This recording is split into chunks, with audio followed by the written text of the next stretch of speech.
Odilon José Roble, eu sou professor da Unicamp, na Faculdade de Educação Física, pois estudo e pesquiso temas ligados ao corpo, ao movimento, aos esportes, à dança, mas sempre sob um viés da filosofia. Sou graduado em filosofia, especialista em psicanálise e me movimento em torno do que se chama filosofia da vontade ou filosofia do caos, que possui basicamente 3 pilares: a mitologia grega, os pensamentos de Schopenhauer e Nietzsche e alguns elementos da psicanálise freudiana. Esse é o estofo que me faz pensar as questões do esporte, da dança, do corpo, da realidade, enfim, é onde eu me movimento, é onde eu tento produzir o meu recorte. Eu nasci aqui em São Paulo, no bairro do Ipiranga, fruto aí de 2 famílias bem típicas da história paulistana, porque a família dos meus pais são imigrantes espanhóis, vieram aí na primeira metade do século XX, de navio, aquela coisa clássica mesmo da imigração espanhola. Meu pai já nasceu aqui, mas meus avós vieram da região de Múrcia. E a família da minha mãe, já mais paulistana mesmo, mas o meu avô muito envolvido na época com uma luta política. Meu avô era do então Partido Comunista, na época que isso era perseguido, né? Foi preso político, ficou um tempo longe da nossa família. E aí minha mãe se casa com meu pai, claro, fica um tempo aqui ainda em São Paulo, mas aí meu pai tem uma transferência de emprego, uma coisa assim, trabalhava numa indústria química, e fomos para Campinas. Então eu não fui para Campinas por causa da Unicamp, eu já morava em Campinas, aí tive minha juventude lá, adolescência, e fiz Unicamp, depois fiz PUC, né? Fiz as 2 faculdades principais lá de Campinas e acabei ficando por lá. Sempre gostei muito da questão do corpo, sempre me envolvi com coisas desse tipo, mas a minha principal entrada, que me levou a esse lugar meio da dança e tal, foi a capoeira. Eu fiz capoeira por muito tempo, me tornei contramestre de capoeira, dei aula de capoeira. Isso me levou à ideia de fazer educação física, dança, alguma coisa assim. Sempre foi meio cinzenta essa ideia, eu não sabia exatamente como que eu ia chegar nesse corpo, nesse movimento que eu queria trabalhar. Mas foi esse o caminho que se apresentou, que tinha à minha disposição ali, começo dos anos 90. Basicamente era a faculdade de educação física, era o que a gente tinha, né? E sempre fiquei próximo dessa coisa da capoeira, de um modo ou de outro. A dança se apresentou e etc. E mais tardiamente a filosofia. Sempre gostei de filosofia, mas nunca pensei em tê-la como minha profissão. Até porque, como relatei aí da minha infância e juventude, não foi um desenvolvimento abastado de dinheiro, né? Então pensar em ser filósofo era incabível dentro de uma família que tinha que pagar as contas. O caminho lá de um professor, uma coisa assim, era mais palpável. E na minha cabeça o filósofo era aquele que ficava pensando abstrações sentado na praça.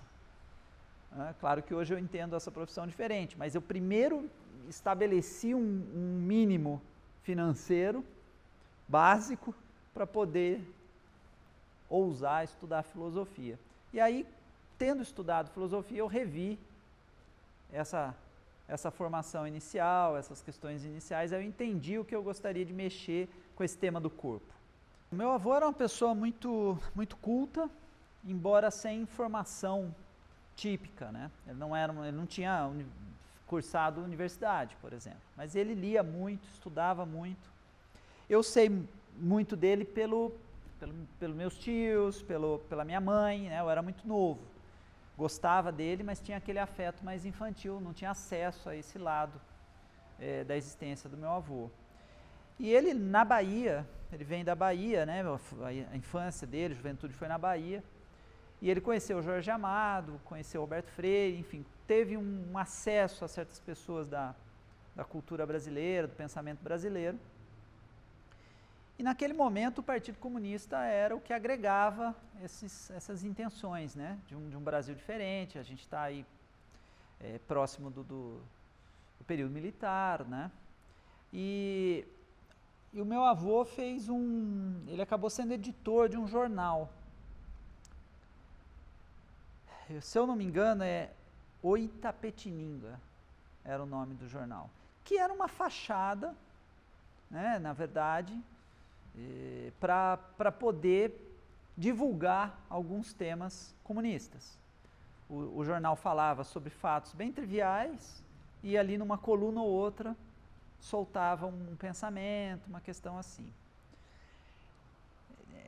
Claro que a hora que a ditadura endurece, aí eles descobrem essa ligação dele com o partido e o jornal, né, a presença dele no jornal, que ele era editor, e o DOPS vai na casa da minha avó.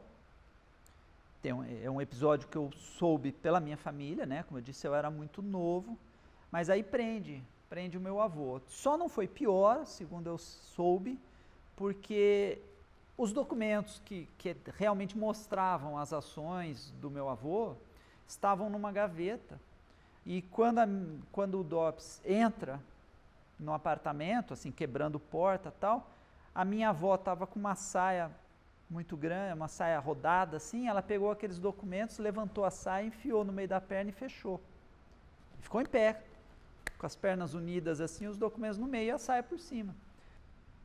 Mas foi meu avô, por exemplo, que me deixou uma coleção completa do Dostoiévski. Meu avô era leitor do Dostoiévski e eu via aqueles livros e cresci com aqueles livros lá e comecei a ler Dostoiévski, li O Jogador primeiro, meu tio pegou, eu falei, tio, eu posso ler esses livros, né, do Dostoiévski?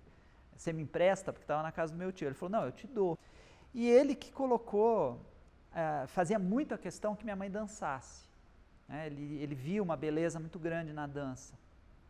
Pessoa culta que era e tal, essa história, ele achava... E o balé mesmo, ele não tinha na época dele, o balé era... E claro, um certo flerte com a Rússia, né? Naquela época as pessoas achavam a Rússia um grande modelo, ele comunista e tal. Então ele queria que minha mãe dançasse balé. E colocou a minha mãe na Escola Municipal de Bailado, né? Que era ali embaixo do Vale do Anhangabaú, onde hoje é o Cooperativa, né? E o centro de referência da dança, né? E minha mãe fez balé lá a vida toda, cresceu fazendo balé, até que ela fez uma audição com a Maria Leneva. E minha mãe começou a dançar e progredir muito nisso. Mas aí é muito interessante, porque aí o namoro com meu pai fica sério, então para casar ela tem que deixar de dançar, né? Porque uma mulher casada não vai ficar dançando, fazendo balé clássico, né? Tem que ganhar a vida, tem que fazer outras coisas. Olha, eu tenho uma opinião muito particular, ou talvez um pouco divergente do mainstream, que hoje a gente é pior em vários aspectos. Por uma razão simples. Hoje a gente tem mais certeza das verdades. As pessoas estão mais imbuídas dessa lógica da verdade. E toda vez que você está certo da verdade, toda vez que você está carregado de certezas, você está próximo do delírio. E a porta do preconceito está escancarada. Né? Eu acho que uma sociedade que tem mais dúvidas, sabe, que tem incertezas, que tateia coisas, experimenta, erra com certeza, mas consegue se reconstruir em cima desse erro, ela tende a ser mais tolerante, menos violenta e até propiciar um crescimento maior. A nossa sociedade está, na minha impressão, muito carregada dessa paranoia da certeza. As pessoas não declinam das suas opiniões, elas não se apresentam como dúvidas, né, as suas opiniões, elas não se colocam como pessoas de incerteza. tempo todo você tem que dizer, asseverar o que é a ordem do dia, o que é a realidade. Você explica a realidade para o outro. Isso me incomoda muito, eu acho que é a matéria-prima da intolerância, a certeza. Lacan fala isso, né, sobre que as certezas são próprias da paranoia. Quanto mais certezas vão se apossando da nossa reflexão, mais paranoico a gente fica. Porque tudo aquilo que não condiz, tudo aquilo que não se conforma às certezas que eu previamente anunciei, elas só podem ser instrumentos desmobilizadores da minha presença. E aí você começa a ficar nessa atitude que o Lacan anuncia como paranoico. Então eu diria que em muitos aspectos, se não todos, nós vivemos momentos uma era mais intolerante, uma era mais delirante, uma era menos livre, certas garantias legais não deram conta da liberdade efetiva, de pensamento, de postura, de posicionamento, de errar, de tentar, de se descobrir. Hoje, muito previamente, você é avassalado por essas certezas que eu estou citando. Você precisa anunciar certezas. Qualquer aluno meu lá da Unicamp de 20 anos é uma pessoa dotada de inúmeras certezas da vida. Isso me assusta um pouco. Cansa bastante, principalmente das obrigações, né? Das coisas que são da ordem do corriqueiro, do ordinário. Né? Eu assumi esse cargo político aí, vice-diretor, numa situação muito específica, em que me convidaram para compor aí uma alternativa ali num determinado cenário. Acho importante conhecer isso, é um aprendizado como outro qualquer, mas assim, realmente cansa, porque essa coisa do ordinário, ela vem de modo extremamente pesado quando você está envolvido num contexto político, num cargo político. Né? A liberdade intelectual, esse certo flaner intelectual de você poder se envolver com conhecimentos extraordinários, ela vai sendo achatada. Então cansa sim. Eu ando assim bem cansado desse volume de coisas, dessa pluralidade. Mas eu tenho a impressão que eu aprendi a fazer as coisas assim justamente por não ter recursos da minha família, recursos anteriores, nunca tive herança nenhuma, nunca tive gratificação nenhuma, nada veio de graça na minha vida, absolutamente nada, não ganho nem uma rifa, não sou até azarado nesse sentido. Então, muitas vezes eu tive essa coisa um pouco brasileira, no bom e mau sentido do termo, de investir em quase tudo que se apresentava, porque eu não sabia o que ia dar certo, o que ia funcionar, o que ia me permitir sobreviver. Né? Estou sendo bem prático mesmo, porque inclusive a leitura de Nietzsche nos leva a isso, né? A entender o mundo como uma realidade pragmática. O próprio Nietzsche deu aula em escola, né, de filosofia, ensino médio, que a gente chamaria de ensino médio hoje. Foi o começo da carreira de Nietzsche, porque era pobre e tinha que se virar. Então, algumas dessas ocupações eu vejo nesse campo. Eu ainda não consegui selecionar só aquilo que me agrada. Não sei se um dia eu vou conseguir. E de tanto fazer desse modo fragmentado, talvez eu tenha aprendido a fazer assim. Né? Então, eu faço 2, 3 coisas ao mesmo tempo. Mas, penso eu, achei, como eu disse, um aglutinador de tudo isso aí, que é a filosofia. Tanto ser vice-diretor lá da faculdade, quanto dar aula, participar de congresso, ter o grupo de dança, etc. Coreógrafo não sou mais, não, você anunciou aí, mas isso é uma coisa que eu já abandonei faz tempo. Fiz justamente quando, para ter um grupo eu precisava ser coreógrafo. É mais ou menos esse argumento que eu estou querendo explicar. Né? Aqui no Brasil, pelo menos, não conheço outras realidades, você não monta um grupo e chama um coreógrafo, Eu queria ter um grupo de dança, eu tinha que ser o coreógrafo, o iluminador, o cara do som, se duvidar tinha que dançar, como já aconteceu. Então é um pouco isso. Às vezes eu acho um pouco injusta a crítica, assim, por que você se aventurou lá na coreografia? Porque eu queria ter um grupo de dança. Hoje eu consigo ter uma interface filosófica com esse grupo. Né? Tem profissionais da dança que vão lá trabalhar com esse grupo e eu posso ficar só nessa provocação filosófica. O artista, muitos deles vão procurar o suporte da arte para poder projetar o seu ego. Isso é um pouco triste, é um pouco enfadonho, melhor dizendo, na maior parte das vezes eu diria que é enfadonho, mas ainda assim tem uma honestidade nisso. Ele é um cidadão de um ego muito inflado e ele quer achar um receptáculo daquele ego. Como eu disse, às vezes os produtos resultantes disso são enfadonhos, mas há uma certa honestidade. Na academia, retomando ali meu argumento anterior, há um certo delírio de certeza, de verdade. E o ego vem justamente na aplicação dessa verdade para o outro.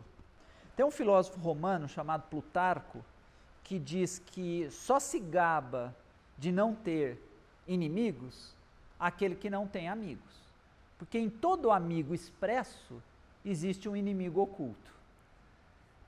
Então, eu não sei se eu tenho inimigos, imagino que sim, lembro de alguns, né, que assim, não gostam muito, mas eu sei que eu tenho poucos amigos, bem poucos amigos. Eu acho que vem dessa luta, como você coloca. Toda vez que você se projeta na vida, você tenta obter coisas ainda mais se você não as tem. Se você não é de uma estirpe de pessoas que já tinham patrimônio cultural, intelectual, financeiro, e você quer ter, você fala, olha, me dá uma fatia disso também, eu quero ser um professor universitário, eu quero falar sobre filosofia, eu quero falar sobre Nietzsche, Freud. Toda vez que você se coloca, você se depara com a desconfiança do outro, com a disputa de poder, né, que não quer que você seja o emissor disso.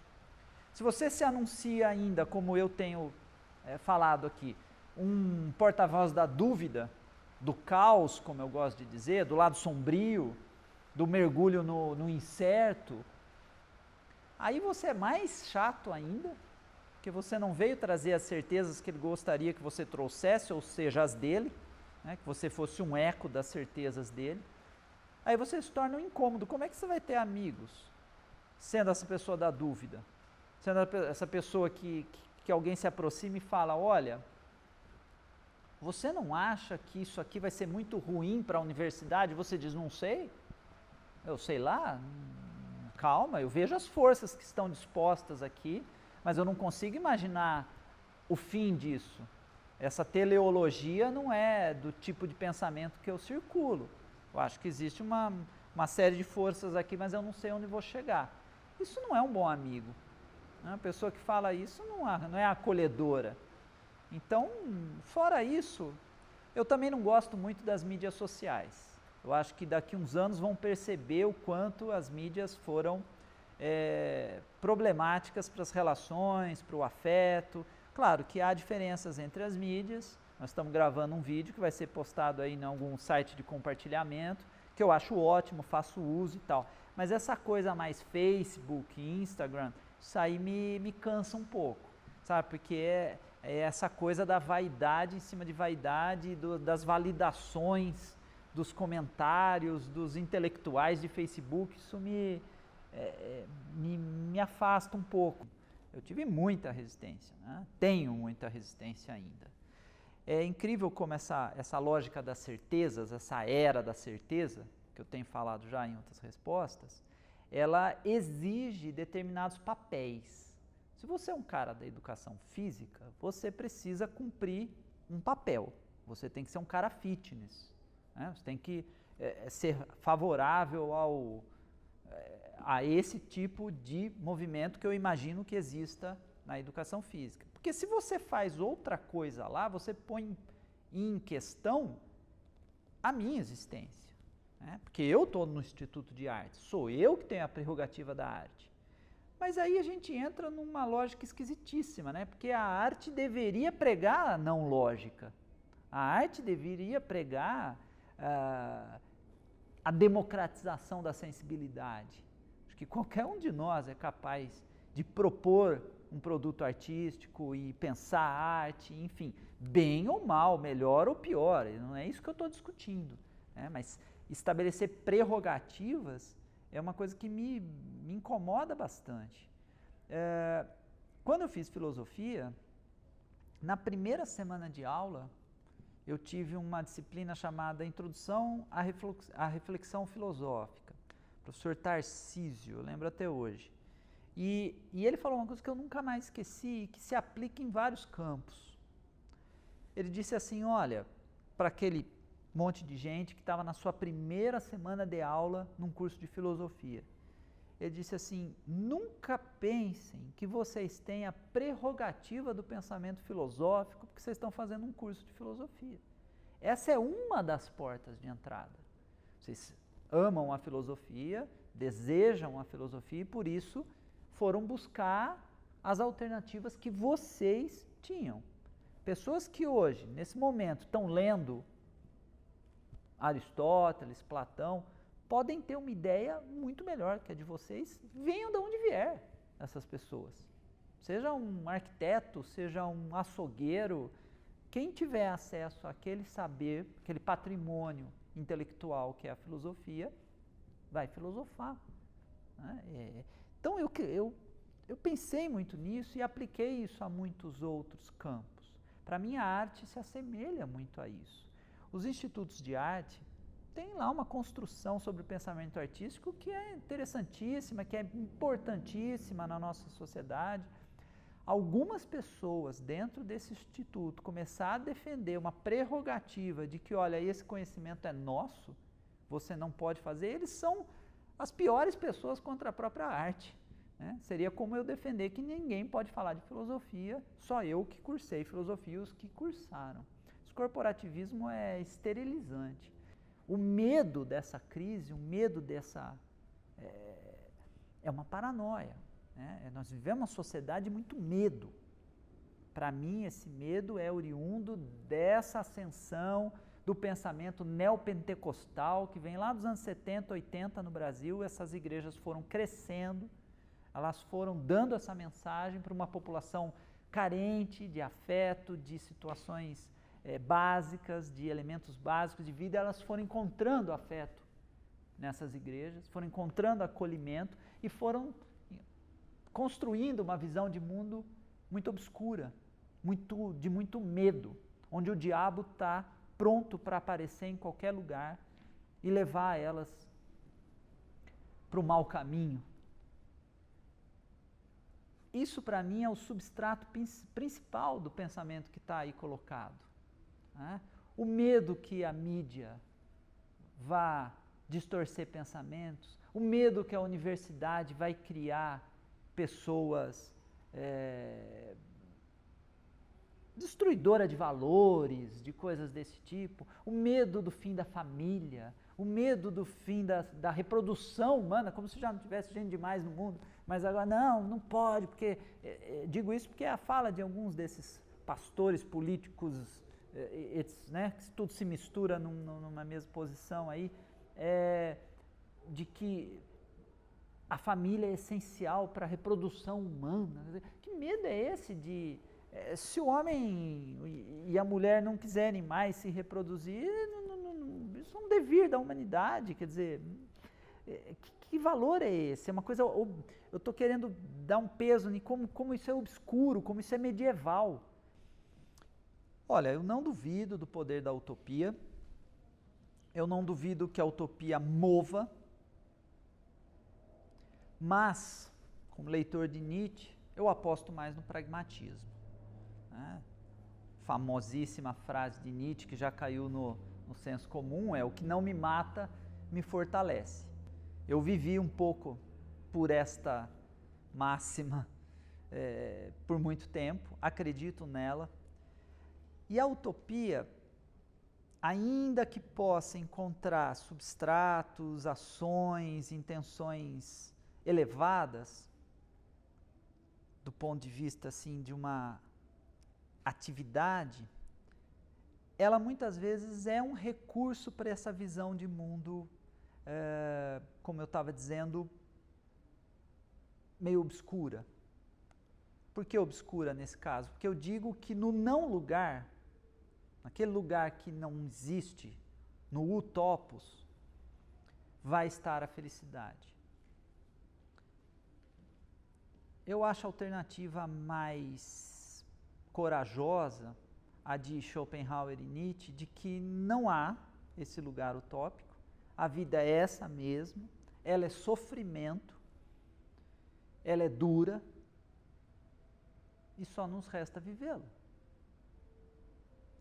E isso não é razão para eu tirar a minha vida, isso não é... Aliás, tira a vida quem pensa existir essa utopia e de repente não vê que não vai alcançá-la.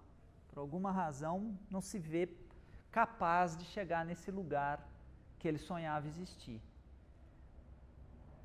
A felicidade são momentos rápidos, passageiros, efêmeros, de uma certa excitação, que vai dar lugar a um sofrimento de muito mais longa duração.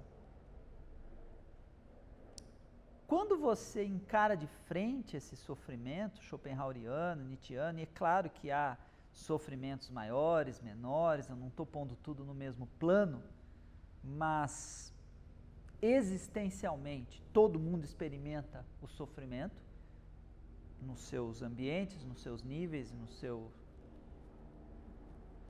próprio corpo.